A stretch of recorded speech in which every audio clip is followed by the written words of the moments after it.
60 secondes expat.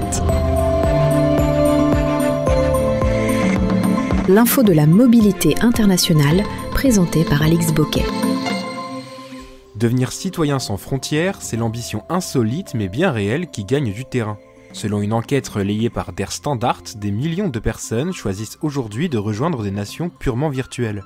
Ce sont des États numériques qui défient la géographie traditionnelle, pas de territoire physique, peu ou pas de reconnaissance internationale, mais une constitution, une monnaie, des symboles nationaux et surtout la promesse d'appartenir à quelque chose choisi, non imposé. Dans une Europe où l'expatriation croît, cette idée va devenir réalité pour ses quelques précurseurs. À la pointe de ce mouvement se trouve Asgardia, lancée en 2016. Elle se présente comme un État hors des frontières terrestres avec son propre satellite, ses statuts et une communauté de citoyens répartis dans plus de 200 pays.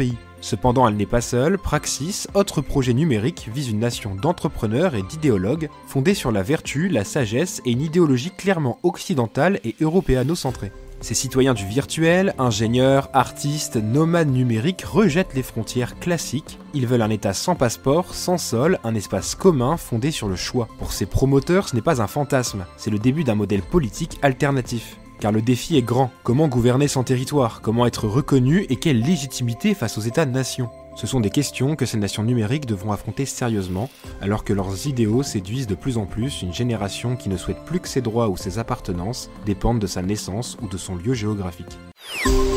Tous les podcasts concernant la mobilité internationale sur fdlm.fr. Également sur YouTube en cherchant Français dans le monde